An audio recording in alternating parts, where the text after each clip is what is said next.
Complete করলাম Kohora season 2 নেটফ্লিক্সের নতুন series. কেমন হলো কাজটা? প্রথম হচ্ছে এই সিরিজের গল্প বা প্রিমাইস। এখানে আমি গল্প সম্পর্কে খুব সামান্যই ধারণা দেব। এখানে দেখানো হচ্ছে যে একটা মেয়ে মার্ডার হচ্ছে এবং সেই কেসটার ইনভেস্টিগেশন করতে আসছে মোনা সিং এবং বরুণ সপ্তি। এবারে সিজনে কিন্তু শুভেন্দর ভিকি নেই। এর পরবর্তীতে সেই ইনভেস্টিগেশন থেকে কী কী জিনিস উঠে আসছে, কে খুনি এবং সেই খুনটা কেন হয়েছে, যাবতীয় আপনাকে জানতে হলে আপনাকে নেটফ্লিক্সে গিয়ে 6 এপিসোডের এই সিরিজটা আপনাকে দেখে নিতে হবে, যেখানে প্রথম 4টে এপিসোডের ডিউরেশন হচ্ছে 35 মিনিট থেকে 45 মিনিট এবং লাস্টের যে দুটো এপিসোড তার লেংথ হচ্ছে 1 ঘন্টা করে। মানে এটা মোটামুটি একটা বড় একটা সিরিজ আপনি বলতে পারেন। প্রথমেই বলে রাখি যে আমার জন্য এই সিরিজের মধ্যে কোনো নেগেটিভ দিক নেই, তাই শুধুমাত্র এই ভিডিওর মধ্যে এই সিরিজের ভালো দিক নিয়েই আলোচনা হবে। প্রথম কথা হচ্ছে এর রাইটিং। এই সিরিজটা এবার ডিরেক্ট করেছেন সুদীপ শর্মা নিজেই। তিনি যেমন এই সিরিজের রাইটিংও করেছেন, যেমন তিনি আগের সিজনে রাইটিংও করেছিলেন এবং আপনাদের জানেন সুদীপ শর্মা তিনি পাতাল লোক, উড়তা পাঞ্জাব, তারপরে হচ্ছে NH10, সোনচিড়িয়া, এইসব রাইটিং তিনি করেছেন। ঠিক সেরকমই তিনি এটা রাইটিং তিনি করেছেন আর কি, এবং রাইটিংয়ের কাজ এখানে অসাধারণ হয়েছে।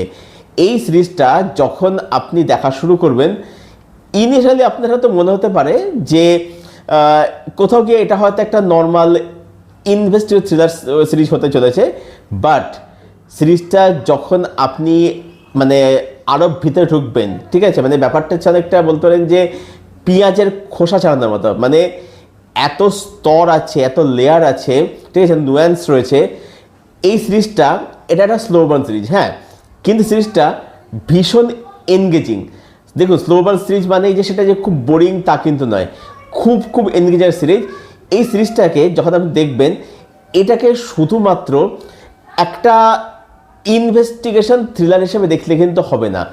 এই সিরিজটার মধ্যে অনেক সোশ্যাল ইস্যু নিয়ে কথা বলা হচ্ছে। তার মধ্যে অন্যতম যেটা একদম উপরে দিয়ে থাকে সেটা হচ্ছে যে মডার্ন ডে স্লেভারি, তারপরে হচ্ছে ধরুন পাঞ্জাবের যে কালচার, খালিস্তানি যে ব্যাপারগুলো, ঠিক আছে, বা ড্রাগ ইস্যু, তারপর হচ্ছে তাদের যে অ্যাঙ্গার ইস্যু, এই ব্যাপারগুলো যেগুলো রয়েছে, পাঞ্জাবের যে সমস্যাগুলো রয়েছে পাঞ্জাবিদের মধ্যে, সেইগুলোখানে কিন্তু অ্যাড্রেস করছে। এটা একদম একটা রুটেড অথেন্টিক একটা পাঞ্জাব স্টোরি এখানে কিন্তু বলা হচ্ছে। হ্যাঁ, এই সিরিজটাকে এটাকে শুধু একটা থ্রিলার হিসেবে দেখলে হবে না, এটা হচ্ছে একটা হিউম্যান ড্রামা।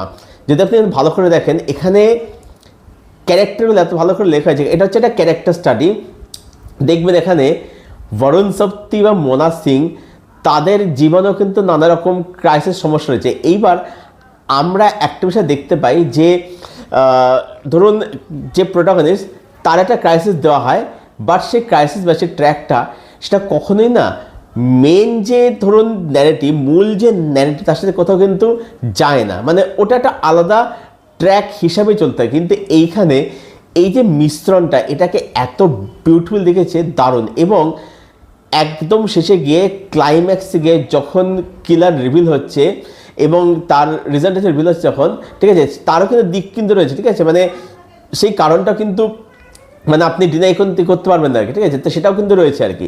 তো এটার মধ্যে সিস্টেমের মধ্যে একদম মাল্টিপল লেয়ার্স রয়েছে। তো রাইটিং কাজ এখানে সুপার হয়েছে, ক্যারেক্টার রাইটিং দারুণ। এটা একটা ক্যারেক্টার স্টাডি, ঠিক আছে, স্লো বার্ন ট্রিটমেন্টের সঙ্গে পুরো বিষয়টা আসছে এবং খুব এনগেজিং আছে। তার পাশাপাশি এখানে যে ইনভেস্টমেন্ট দেখাচ্ছে সেটাও কিন্তু খুব ভালোভাবে দেখানো হয়েছে আর কি।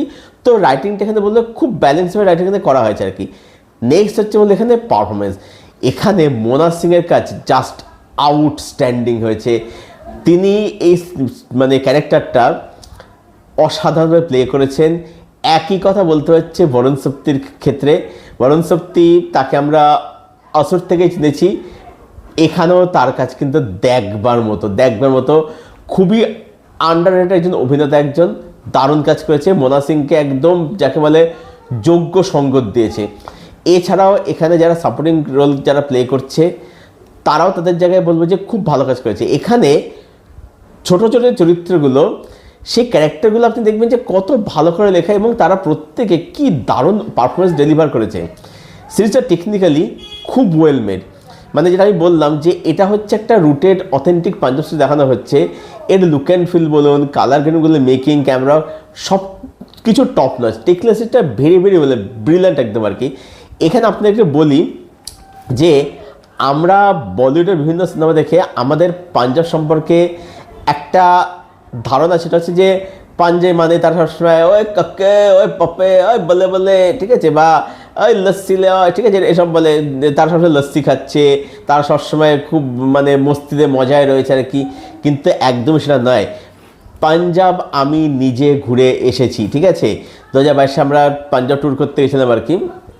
তো সেখানে আমি দেখি যে পাঞ্জাবি যারা হয় না, তারা কিন্তু মোটেই সারাক্ষণ এরকম কাকে পপ্পে লস্যি লেওয়াও, ঠিক আছে, এরকম কিন্তু বলে না, ঠিক আছে, বা বল্লে বল্লে বল্লে এরকম করে না। পাঞ্জাবি ভাষার বল্লে বল্লে হচ্ছে তা কিন্তু নয়। তারা কিন্তু খুব মানে গুরুগম্ভীর হয়, তারা কিন্তু খুব স্ট্রিক্ট হয়, ঠিক আছে। তো পাঞ্জাবি মোটে কিন্তু এরকম হয় না। এবং আমি সেখানে গিয়ে আমি তাদের সাথে কথাও বলেছি, এবং অনেকে সেখানে অনেক পাঞ্জাবিরা তারা কিন্তু এই যে বলিউডে পাঞ্জাবের যে পোর্ট্রেয়াল, ঠিক আছে, সেটাতে তারা কিন্তু মানে ইতিমধ্যে তারা ক্ষুব্ধ, ঠিক আছে, যে তাদেরকে এরকম একটা মানে একটা ক্লাউনের মতো ট্রিট করে, তাদেরকে এরকম একটা স্ট্রিট আপ করে দেখা নেয়, যাতে তারা ক্ষুব্ধ আর কি রীতিমতো, ঠিক আছে। তো সেটা খুব স্বাভাবিক আর কি, হওয়াটা স্বাভাবিক। তো এটাই বলবো যে বলিউডের না শেখা উচিত যে পাঞ্জাবিদের পোর্ট্রেয়াল অ্যাকচুয়ালি কীরকম হওয়া উচিত। Now final verdict and rating. Final verdict এটাই, আনডাউটেডলি একটা অসাধারণ একটা ব্যাপক কাজ হয়েছে। 2026-এর যখন লিস্ট আবার বের করবো, 26-এর লিস্ট বের করবো যে সেরা 10 ওয়েব সিরিজ কী থাকবে, সেখানে কিন্তু কোহরা সিজন 2 ডেফিনেটলি একদম উপরে দিয়ে থাকবে। একদম একে থাকবে কিনা সেটা তো সময় বলবে, সেটা যে তার থেকে যদি ভালো এসে থাকে সেটা তো সময় বলবে। কিন্তু এটা তো নিশ্চিতভাবে বলাই যায় যে টপ 3 বা টপ 5-এর মধ্যে তো অবশ্যই কোহরা সিজন 2 জায়গা কিন্তু করেই নেবে। আর রেটিং আনডাউটেডলি 9 আউট অফ 10। আমার সিরিজটা এক কথায় ব্যাপক লেগেছে, অসাধারণ লেগেছে। এই সিরিজটা আপনাদেরকে আমি হাইলি রেকমেন্ড করছি দেখবার জন্য। শুধু একটা জিনিস যে আপনাকে ধৈর্য সহকারে দেখতে হবে। মানে এখন আপনি যদি ভাবেন যে এর মধ্যে একদম ওই চটপটা টুইস্ট অ্যান্ড টার্নস থাকবে, যেগুলো আমরা মেইনস্ট্রিম টুইস্ট বলে আর কি, সেরকম কিছু থাকবে, হাই অকটেন বিজিএম থাকবে, ঠিক আছে, সেরকম কিছু কিন্তু এখানে আপনি পাবেন না, ঠিক আছে। এটা স্লো বার্ন ট্রিটমেন্টের সঙ্গে আসা একটা কাজ, যেখানে আপনি থ্রিলার অবশ্যই রয়েছে এখানে।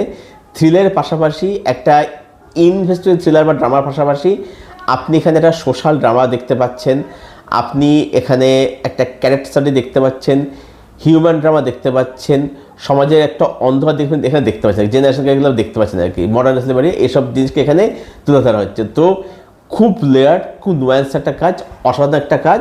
তো এটাই ছিল আমার রিভিউ, আমার ওপিনিয়ন কোহরা সিজন 2 এখান থেকে নেটফ্লিক্সের সিরিজ। যারা দেখেননি হাইলি রেকমেন্ড করছি কাজটা আপনারা দেখুন, এবং দেখে এসে জানাবেন কমেন্ট করে যে কাজটা আপনাদের কীরকম লেগেছে। আর যাদের কোহরা সিজন 2 অলরেডি দেখা হয়ে গেছে বা যারা দেখে নিয়েছেন, আপনাদের কি ওপিনিয়ন সেটা অবশ্যই জানাবেন কমেন্ট করে। আপনাদের প্রত্যেকটা কমেন্টের উত্তর আমি ডেফিনেটলি দেব।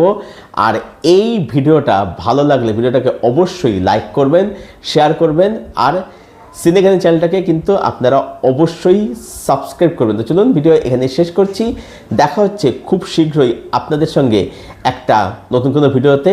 Till then, stay best, stay healthy, keep watching good content.